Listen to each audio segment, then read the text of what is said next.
Hi everyone, welcome back. I am again live streaming on Facebook and on YouTube, and I hope that you're able to hear me and see me well. I'm going to check very quickly on the Facebook page if there are any concerns with my audio video. So do ping and write.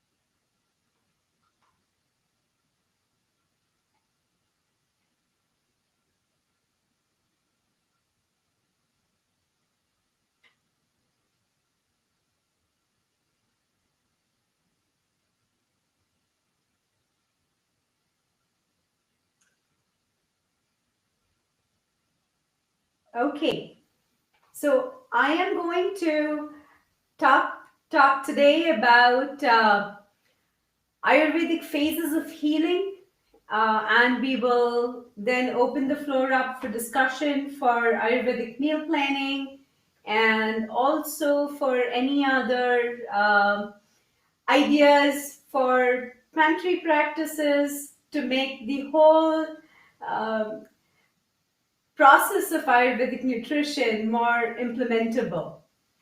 Okay, so I'm going to get started with a presentation that I've actually prepared today. And this is for the Ayurvedic phases of healing. Today is a milestone day for me because I think that I've always wanted to create a way in which I would be able to share what is the entire journey of Ayurveda healing. What does it look like? And people need to understand that so that they are able to seek Ayurvedic care appropriately. So I'm going to go ahead and share that little presentation that I have made, and also leads up to a cute little product that I have landed up designing. So it's going to be a fun part of the journey. So here we are. I'll share my screen.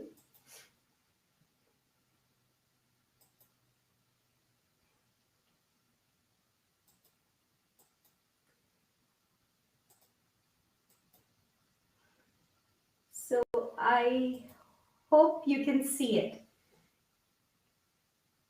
Can you see it?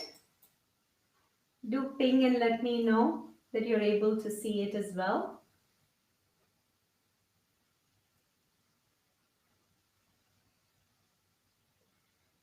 Okay, you are. So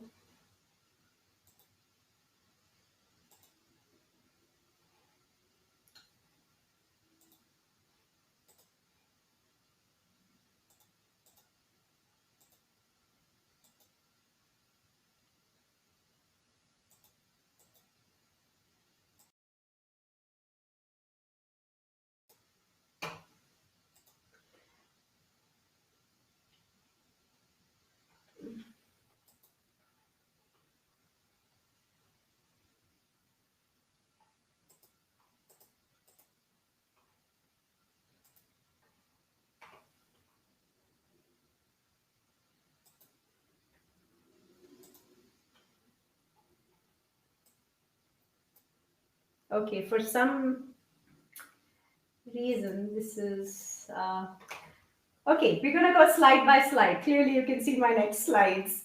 So uh, in the first inaugural session that we did 3 months ago, I had introduced the idea of S.H.I.F.A. And S.H.I.F.A is about self-healing with integrative and functional Ayurveda. I'm a strong believer that healing is something that lies within our frame of control, and it begins with us. And in the current landscape of the way in which health is being practiced, there is this feeling that we need to go out there, we need to seek the tools out there because they are better than what we have in here. And that is the shift that I hope to achieve through some of the tools that I'm developing, and through all of the talks that we have and all of the platforms that we are going to build. We want to be able to give the power back to the people for making the shifts that they need. And when I asked in the poll about what should I talk about, everybody talked about Ayurvedic cooking, and I understand as to why that is such a big deal. And I want to tell all of you that Ayurvedic cooking is not just about preparing certain kinds of recipes or using certain kinds of ingredients. True Ayurvedic cooking really is about a little bit of the understanding of the self itself, and knowing where we are at and where you are at, where the people in your family are at, and then developing practices that are then sustainable and efficient. So, what does it mean to assess yourself to know what you have to eat? What does that mean? What does that look like? Some of those ideas I will share with you today, because that is the basis of deciding what to cook, when to cook, how to cook. Okay? So,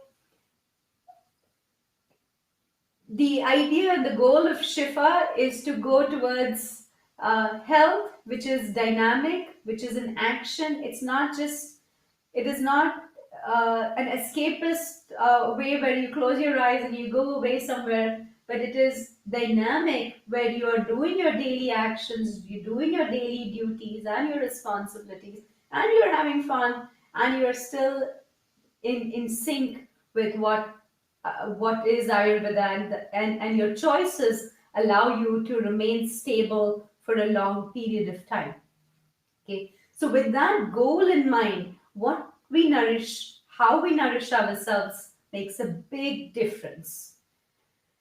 So Ayurvedic cooking is actually your kitchen, and it's your medicine cabinet that you have in right with you. And how do you use that medicine cabinet? So if you see how a physician does it, how a Vaidya does it, Vaidya will assess which stage you are at and accordingly prepare your nice cocktail of formulations and herbs and suggest you to take it. But the stage of that might change, and life may change, and the aggravators may change, or you might get balanced out, and the need for those inputs gets adapted over a period of time. So this adaptive aspect is something that I hope to communicate with all of you in a way that it makes sense and you're able to make the decisions for yourself. Okay, so without further ado, we talk about the Ayurvedic phases of healing that you can see, which are presented here.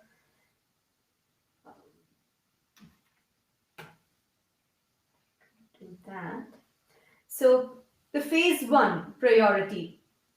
So I call it a phase one priority because all of these concepts are important at all points of time, but the priority shifts. So the first phase, when you come to a Vaidya or when you're assessing yourself, you want to check whether you have any indigestion or any residue from your previous meal.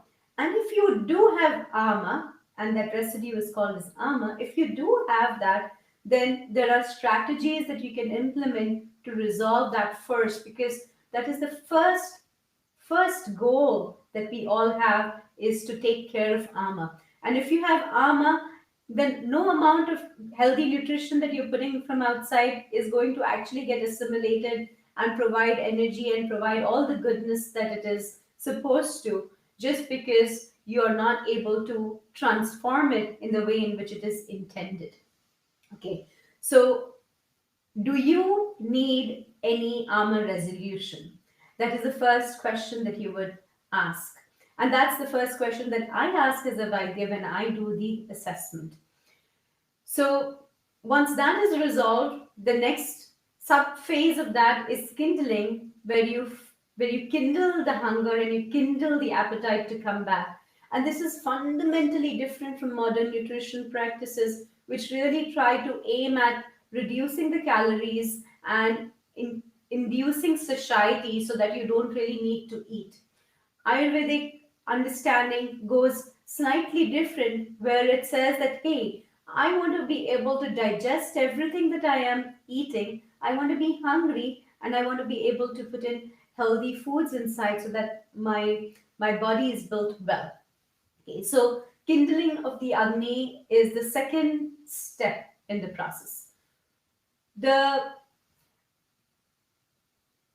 the next phase is for balancing the energies, and what this means is truly the doshas that you read about, which are very popular in all of the literature of Ayurveda online, whether it is something that's hot and cold, or lubricated or dry, or whether it's light and heavy.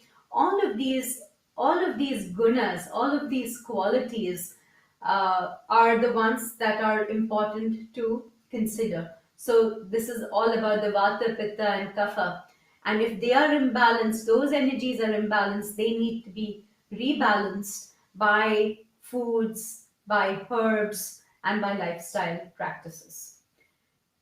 So moving on from that phase, you go to the third phase, which is the priority for replenishing and revitalizing.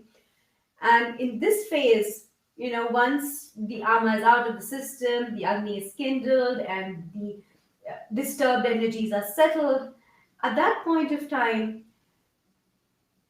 this is the point of time when we are able to have the avenue and the bandwidth to build the tissues and build the musculature and build the bones and build the physique that we want. And also the subtler energies in terms of the vitality, the immunity, resilience, and in general an enthusiasm for living life. All of that is the focus for the third phase. And the goal of any Vaidya is to quickly go from phase 1, phase 2, and go up to phase 3 and stay in the phase 3 mode. And how to stay in the phase 3 mode without needing to readdress the phase 1, that is another conversation altogether. So, this is the way in which Ayurveda really thinks about the healing phases. And we need to know which phase are we working on. Okay. Just another input on phase 2, which I did not describe the details, is that the balancing of energies occurs in two ways. One is called as Shamana and the other is called Shodhana. And Shamana is what we use through the diet, lifestyle, herbs. Shodhana is with the Panchakarma procedures and the therapies and the cleanses that we've all heard about. So even those cleanses, they form a small subset of an Ayurvedic treatment, but we need to know where what the whole expanse is when we are planning a treatment. This expectation setting is extremely crucial both for the Vaidya and for the Rogi, and or anybody who is seeking health. Okay, so I'm going to deep dive a little bit into the first phase so that we all know what ama truly is, and then we will move on to the discussions that I promised on meal planning. So, ama is really the impediment in your flow state. When you want to go and you want to dance and you want to be in a zen mode and you want to be in a beautiful life's rhythm, in that point of time at that point of time, you know if there is anything that stops that flow from occurring, especially on the physical plane, then we call it ama. There is also a mental connotation for ama, but we will talk about that separately. Today's conversation is going to be much more in the physical context of ama. So, if you've experienced any of these symptoms, heaviness, constipation, lack of appetite, brain fog, lethargy, all of these are symptoms of ama. And there are other symptoms as well, which we can get into more details of. But I see so many people just struggling with this, and this is the zone in which they live their lives in. And this is so completely modifiable that I really feel it's imperative that I talk about this in more detail. So, what is ama? Ama, which is the impediment into in your flow state, as I call it. It is the first target in Ayurvedic healing, and it is a sticky, heavy, gooey substance. When this is there lining the gut, you're not able to process the food that you're putting inside. It's not getting transformed into energy, and it is leading to the lethargy that you're feeling, the fatigue that you're feeling.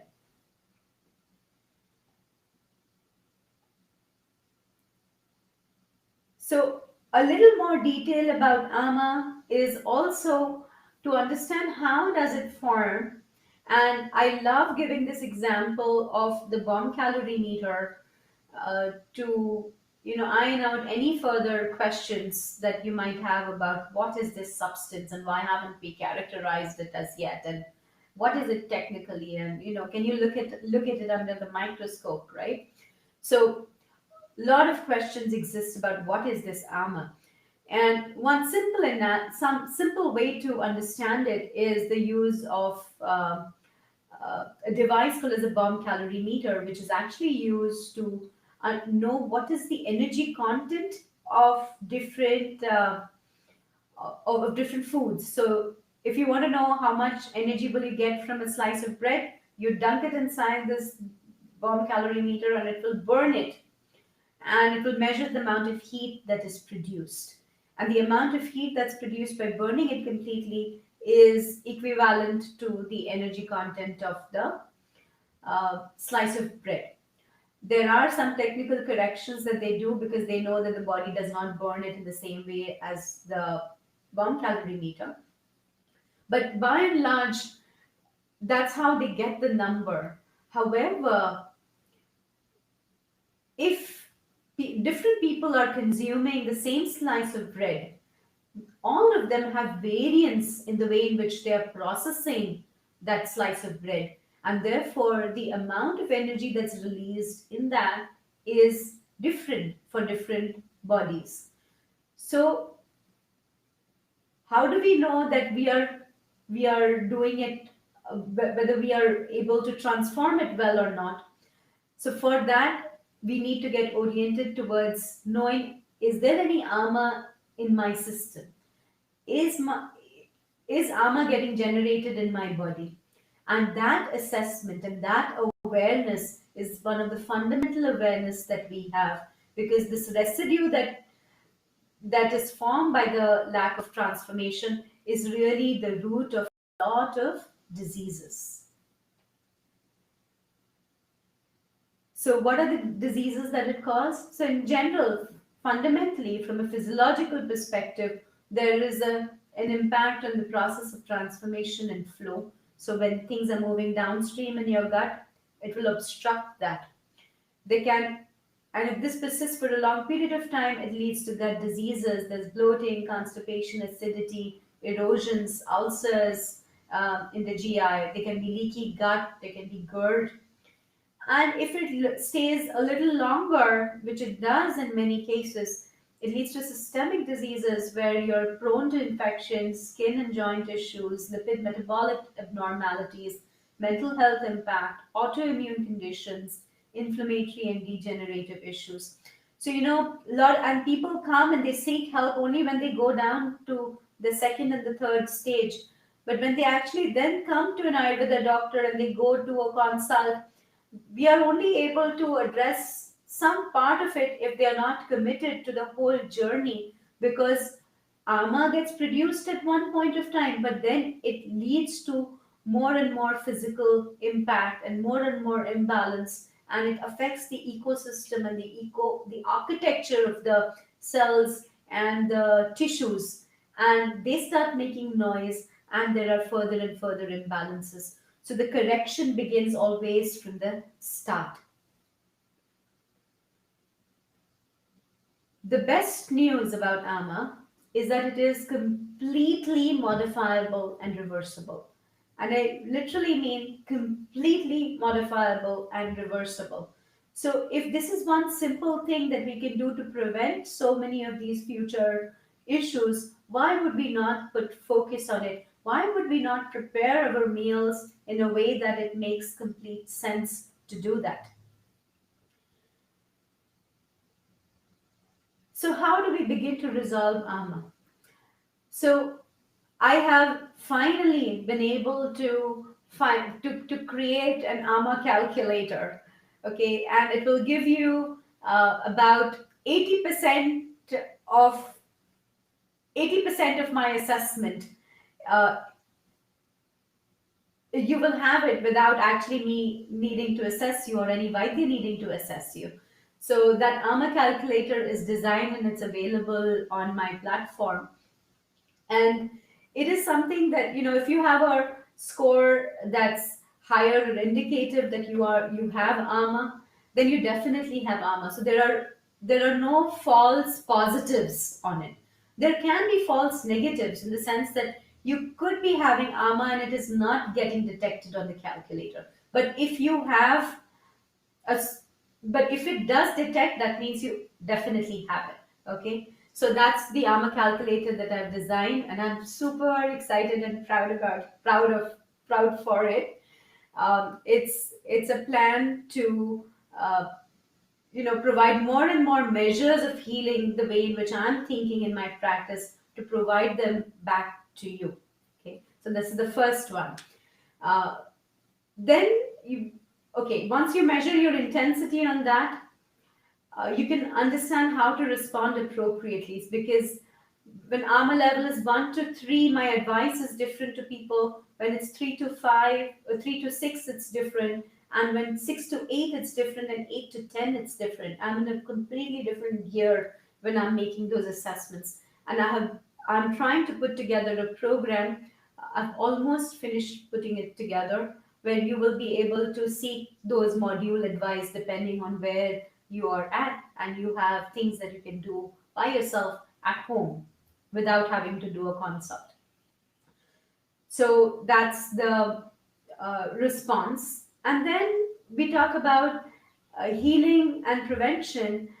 We need to then figure out how to not have AMA back in in the system, so that there is prevention for other disorders.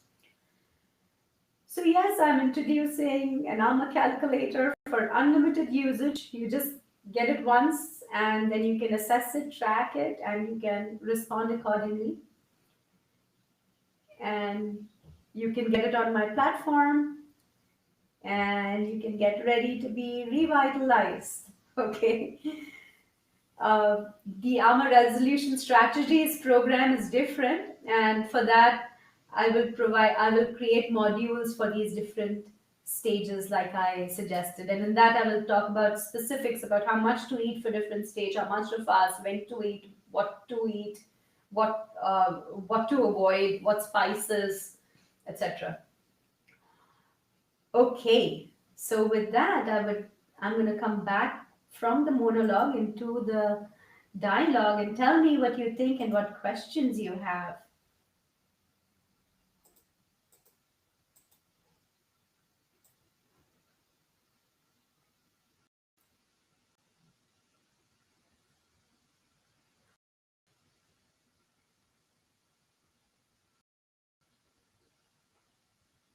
Hi, Amrita. Hi, Mridu.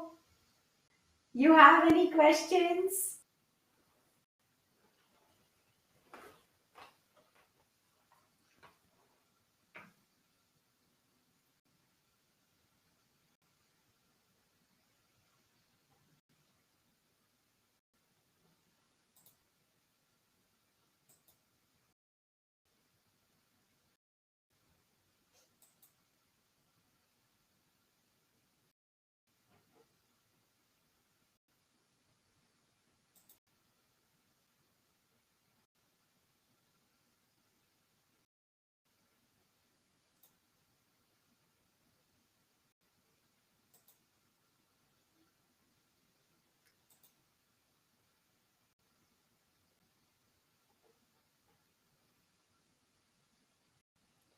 How do we prevent ama buildup in the first place? That's the most important question. Very good.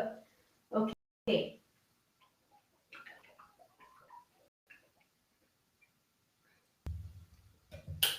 So, for that, we need to understand that eating very heavy foods, eating foods that are that are um, that are oily, that are cold, that are stale, all of these contribute to ama buildup. Also, when you eat more than your hunger, and when you eat foods that are, when your hunger amount is less, it's on a scale of 0 to 10. If your hunger is at 3, you should be eating a soup and not be eating, say, a burrito at that hunger level. So that kind of an understanding of what is my hunger level and what can I truly digest at this point of time. Or, some very little hunger, they will eat nuts because they think that it's healthy to eat nuts, so I'm going to start eating nuts. But nuts should not be consumed at a time when your hunger level is at about 3 or 4. It needs to be at a higher rate. Okay, just a second. I'm going to turn this off. Okay. So these are some of the key behavioral practices that we can change to prevent ama. And there are others as well, like sleeping a lot, or not exercising, living a sedentary life, or having cold water with the foods. All of having cold water with the foods, or just otherwise also drinking cold water, leads to ama buildup because it douses the agni.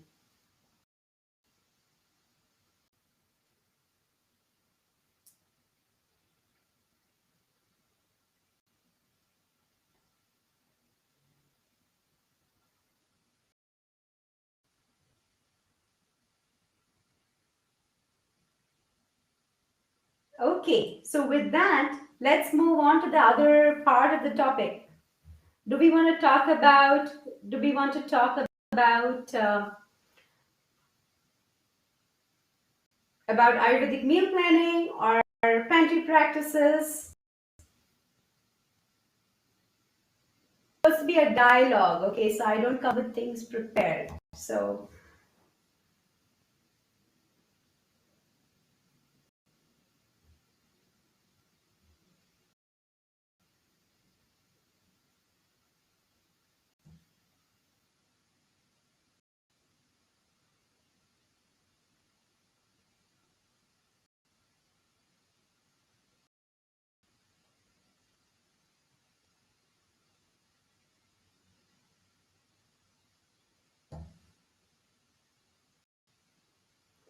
okay, looks like there aren't any questions.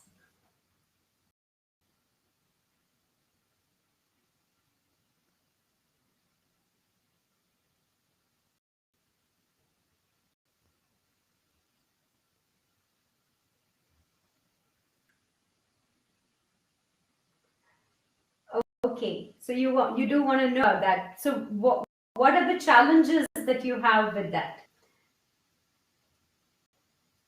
Which is your biggest challenge with meal planning or pantry practices?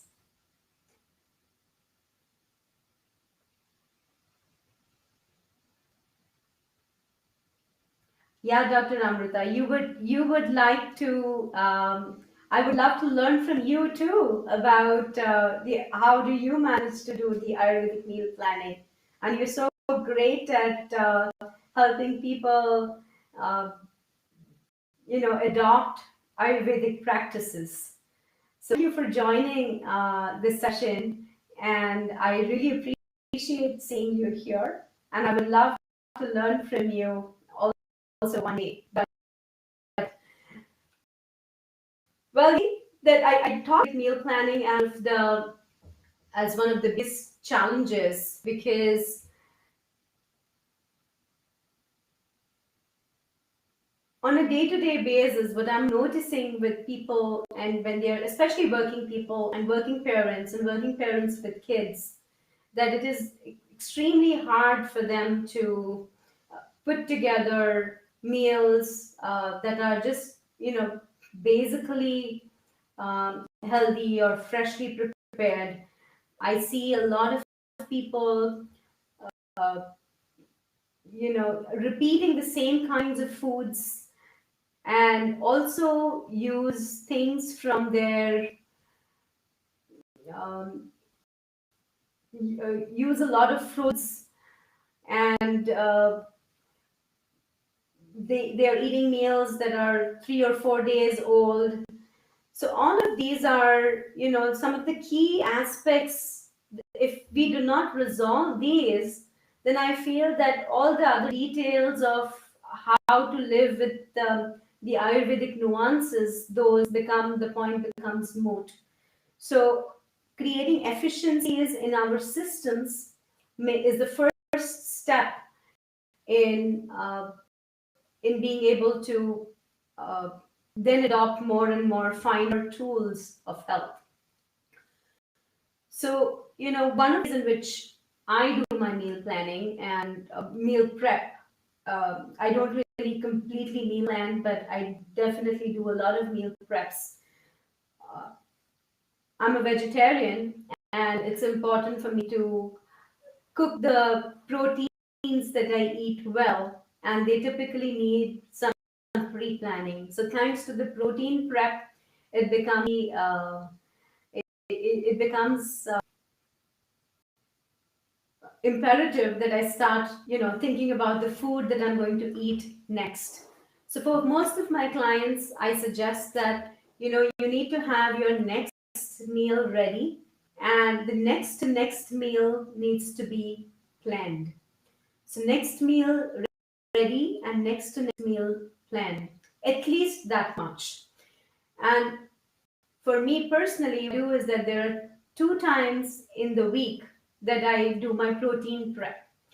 And uh, the dals that I'm going to eat, they are they either need pre-soaking, or they need soaking and then fermenting, because I'm preparing some batters or for crepes, or for making doklas or idlis, or making just, proteiny cakes, which are then easy to digest, and become the base on which we can put on more vegetables and foods, vegetables and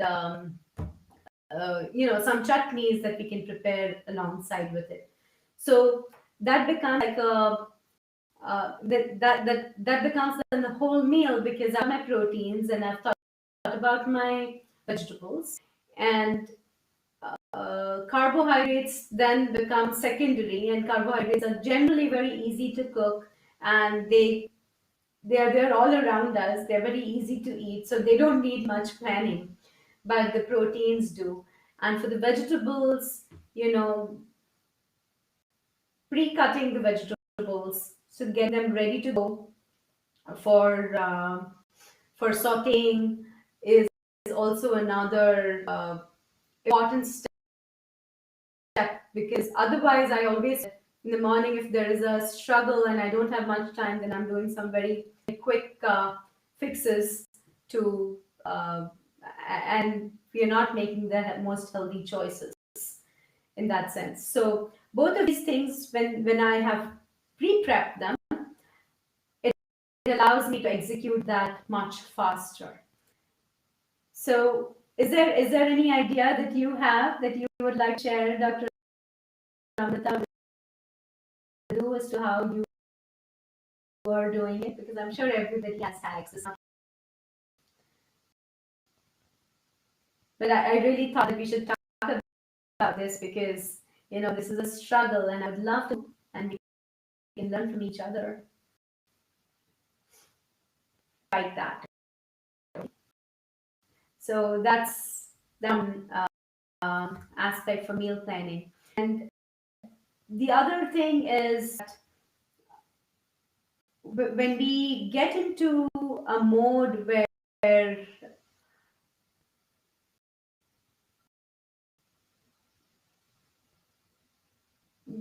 we have to also sort of think about the peripherals of, because I think everybody talks about cooking in this really nice way that, when you look at recipes on the internet and you're seeing these really amazing chefs in their Zen mode, vegetables and preparing the foods, they are, it's food gasmic almost, right? So it's amazing to, and yet when it comes back down to our own homes, when we are thinking about putting all of those things there and creating that masterpiece, there are a lot of peripherals that we need to think of food immediately and for later as well. So in terms of quantity and and presentation and the cleaning of the utensils that you made it in, and all of that time is not talked about, and everybody just talks about the cooking time, but no one talks about the cleaning time. No one talks about the time it takes in sort of bringing things from the market, storing it in your refrigerator, and putting it all together, and using it on time before things go waste. All of these things, I think, are there's opportunity for us to talk about, because these are the conversations that nobody has, and these are the real aspects that we consider before we are making any suggestions. So therefore, second part, to manage that back end part, the pantry practices become a very big avenue uh, for us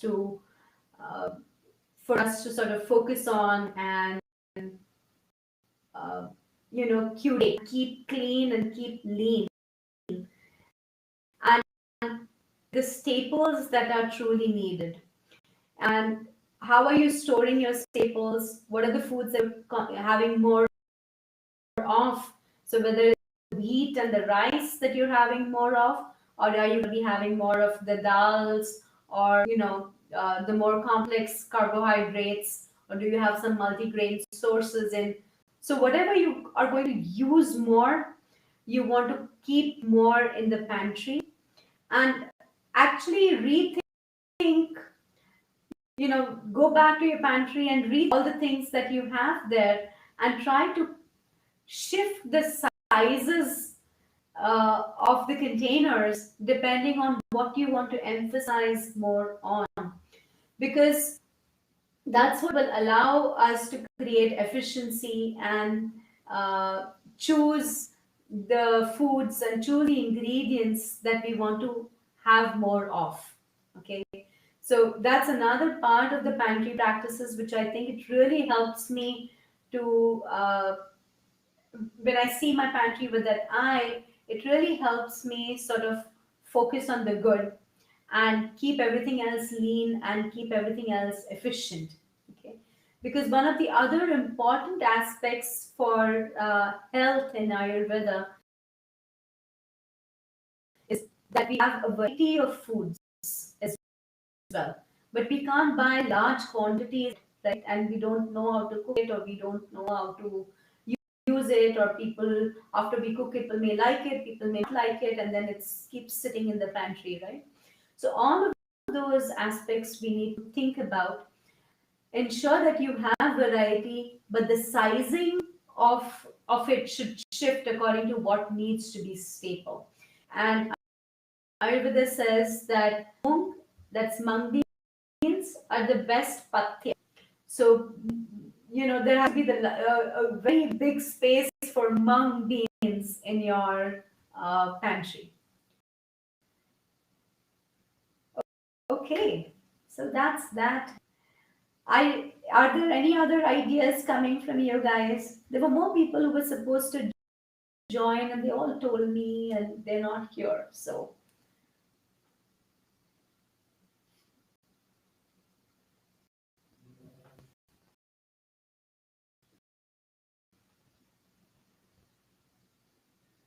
oh, are there? Oh, they're not showing up here. Are there?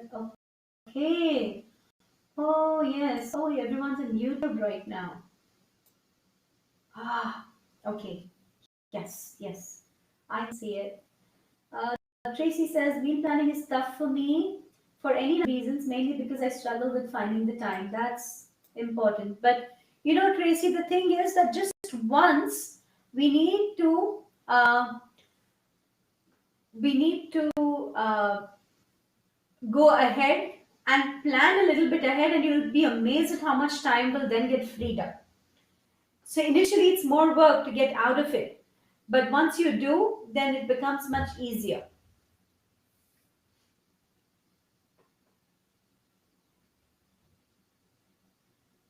And could you remind me a little bit about reducing armor for pittas? Oh, Maria, that's the toughest one.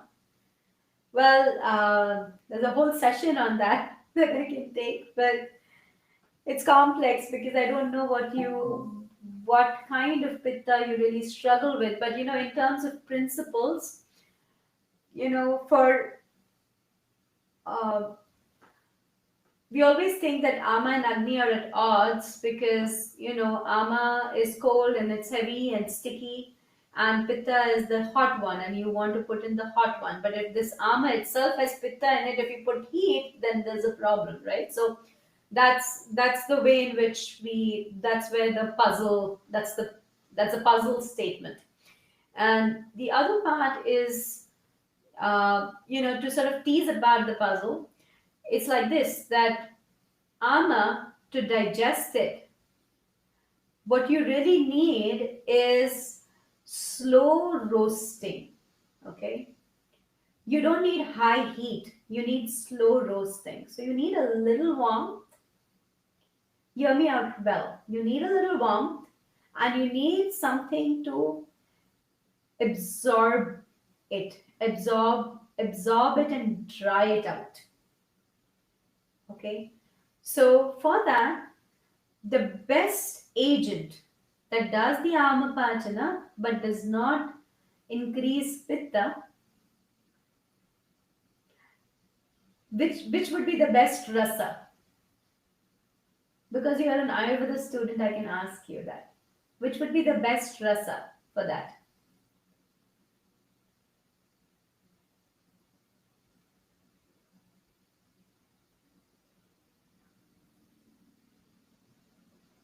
Okay, so you have the rasa which actually has a lot of the air and ether properties, and that's the bitter. Yes, absolutely. So bitter will be able to absorb it and will be able to digest it as well.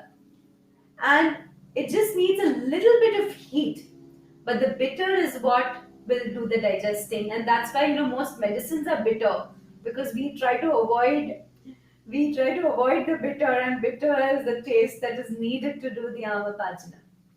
Okay, so you're extremely safe with bitter. But if you have vata alongside, or there's vata in your constitution, or there's vata in your vikruti, vata in your constitution does not matter, because you just have to get done with the ama phase, and then ensure that the ama is not coming back, and then you will be able to live in a different frame of reference. Okay, so bitters are there. In terms of foods, I really do like using curry leaves for pitta pachana, in terms of the spices. And of course, we all know the CCFT, and especially the coriander seeds component of it. Uh, that's excellent. There's another spice called as kasuri methi, and tastes really delicious. You can cook dals with it, and it's really fun. So you can do that. Um, Kasuri methi, parsley is also good with the pachaka, and there was one more that I normally use.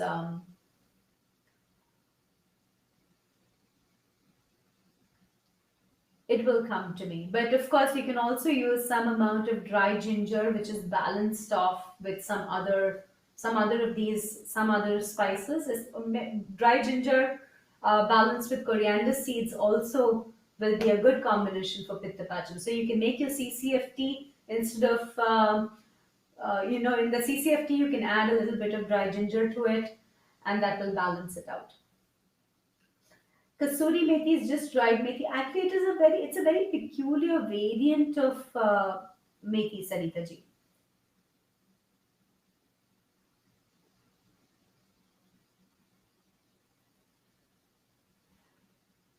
Yes, Maria. So, you need to very quickly get towards the ama resolution part of it. Once the ama is resolved, then you will not need to be on a drying mode. As long as you are not inviting more ama aggravating actions, you don't need to be then drying mode. So, quickly resolve it. Quickly resolving ama is important. You don't want to linger with it for a long period of time. After that, what will remain will just be your natural hunger patterns will then emerge. And natural hunger patterns, we need to understand whether you need to whether you are a small eater and you need to eat frequently, or whether you can eat once and you can be good throughout the day and your weight remains stable. So there are ways in which you figure out what is your physiological agni. Your physiological agni will then guide your actions.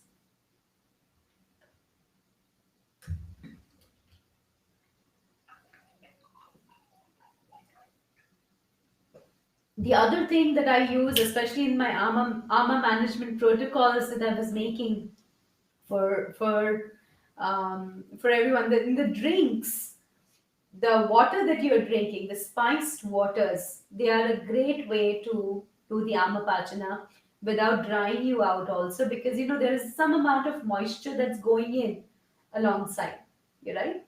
So we are not putting in lubrication. Lubrication is absolute no when you have ama.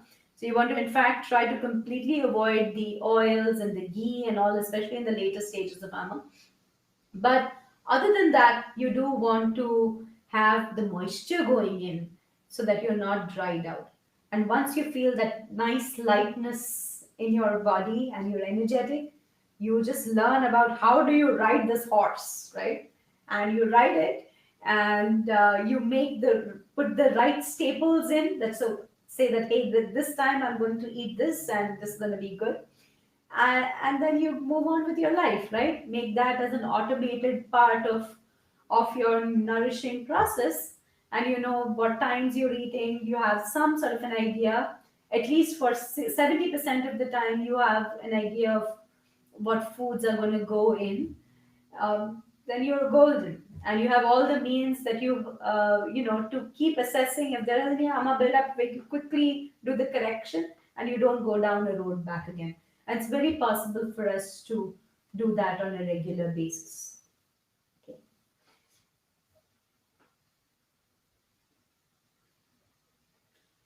Okay. Maria also asked, is ama ever a physical thing, or is it a subtle energetic like doshas? Could we peek in the body and actually see ama in it? Oh, you asked that question already.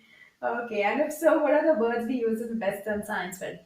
Well, I think ama is a universe, and I see it as many correlates under that I put under the category of, hey, this is ama, because when you understand the transformation processes in the body, and you look at all of these inflammatory signals that are there, or you see the residue, or you see cholesterol buildup, for example, is actually ama in the rasa dhatu. Cholesterol is not meda dhatu. It is cholesterol is ama in the rasa dhatu. So we do rasa pachana for that. So those correlates are then different. So they're metabolic correlates and certain inflammatory signals. And also, if you read about, the details of leaky gut and things like that, there are these things that are seeping in and they're going into the bloodstream, which they should not go. All of those, I call them correlates of, they're correlates of ama. And ama is also a physical thing. So the coating that you see on the tongue, right, that is ama. When the stool comes out and the way in which it sinks and the way in which it uh, is formed, I can do like a whole class on how I'm interpreting the stool and ama, right? So that that aspect is also there. So it's definitely a physical thing, but it's a physical thing there. But it is that physical thing is not the same as the cholesterol in the blood, which I also refer to as ama, as a rasagata ama. So ama forms at any place where the conversion from one to the other does not happen completely. And the conversions are happening constantly. When we are putting in the food, we are digesting it, they're getting absorbed, then it's going in the rasa dhatu, and in the rasa dhatu, the rasa agni is working on it, and then it's making the rakta dhatu. So the rasa agni is not doing its work well, then it will create cholesterol.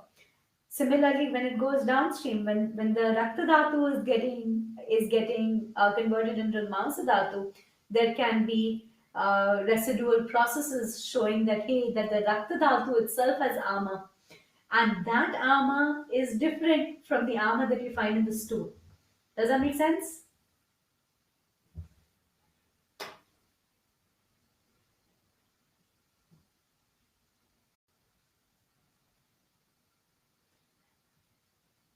So, Maria Haritaki for a pitta individual would not be the best because it is too heating and drying. Okay, it's a great laxative, but I would not use it for pitta pachana. I would avoid it for pitta pachana. In fact, Haritaki is contraindicated for pitta pachana because it just suddenly it's not a slow roast. It's like a high heat.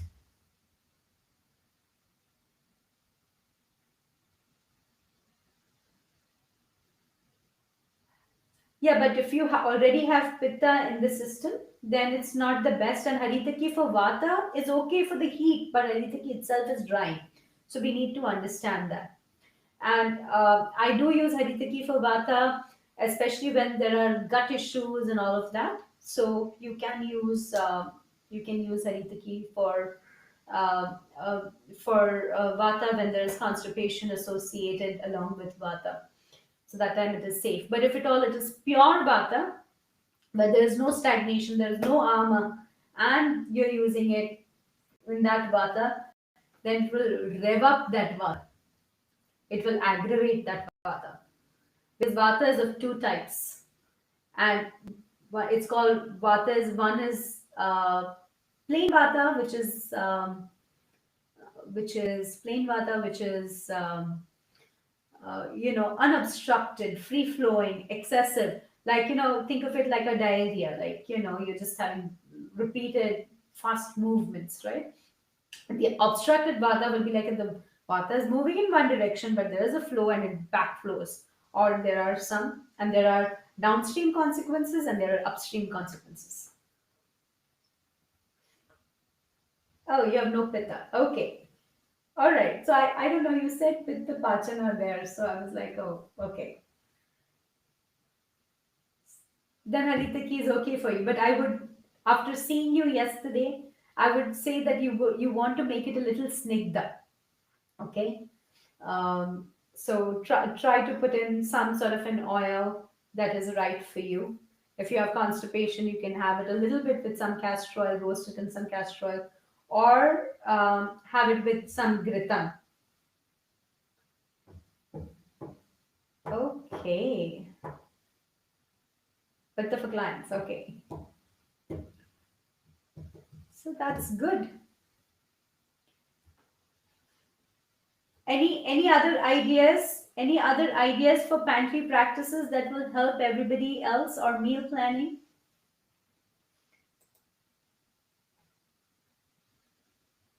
or do you find the suggestions helpful?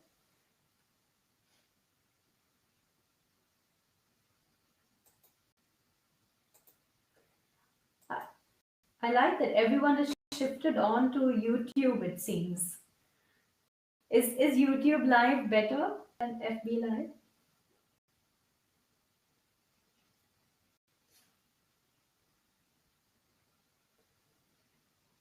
Okay. So with that, I think we are at the end of the hour. Next month, we'll take a little break, okay? And then we're going to think about what we want to do, whether we want to continue sessions like this or do things in a different format. So I'm happy to receive your comments and receive your advice on how do we continue to do this better, okay?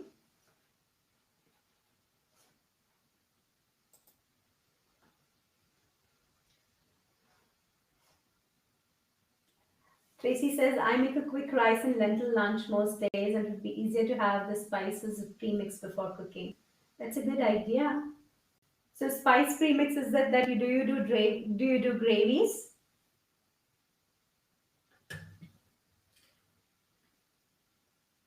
Ah, I see.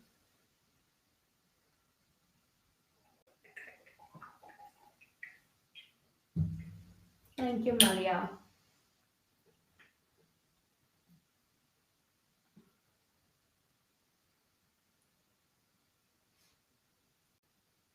That's wonderful, Maria. I think, for practitioners, we need to have a different setup. I really intended to actually create this for health seekers to come and ask questions, because, people want to know more after they meet me, or they want to also ask, before they foray into Ayurveda, they want to have questions. So that was my intention when I planned to do this. But I've not been the best at promoting this and talking about it on time.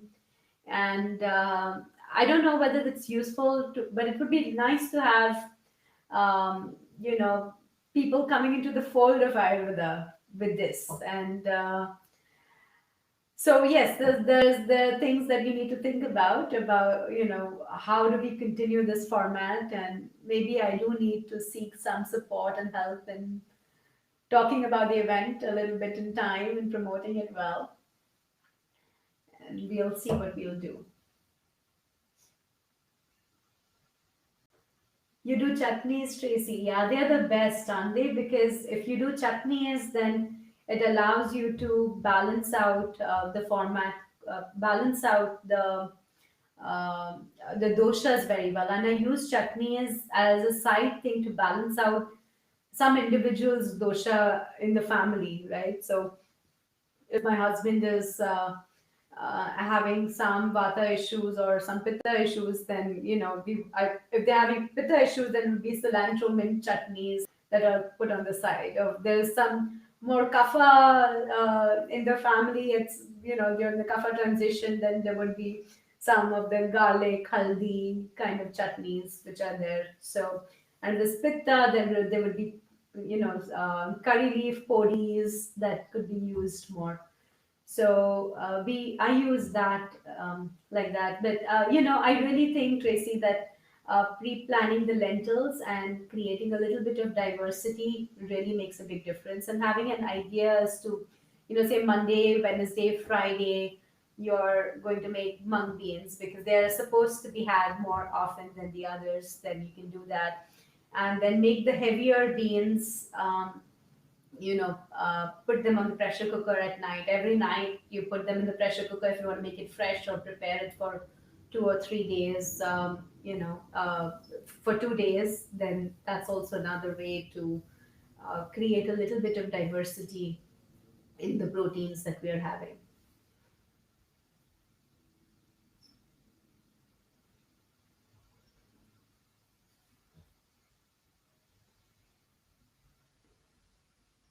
I see. That's nice, Tracy. That's good to know. Thank you so much thank you so much everyone for coming. And Feel free to give me suggestions for what you want to do when we come back and how we want to do things. This was my idea was to do this for 3 months and then take it as it goes and then see what we need to do. So we can do some mid-course corrections after the summer break and make the whole session more inviting for anyone. Uh, Thank you for coming and happy Thursday and have a great weekend almost coming up. Okay, bye.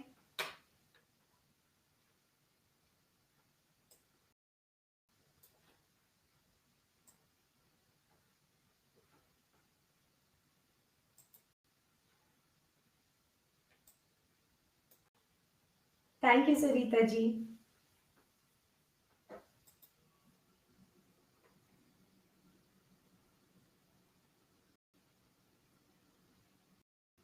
Thank you, Tracy. Thank you. Thank you for acknowledging and noticing.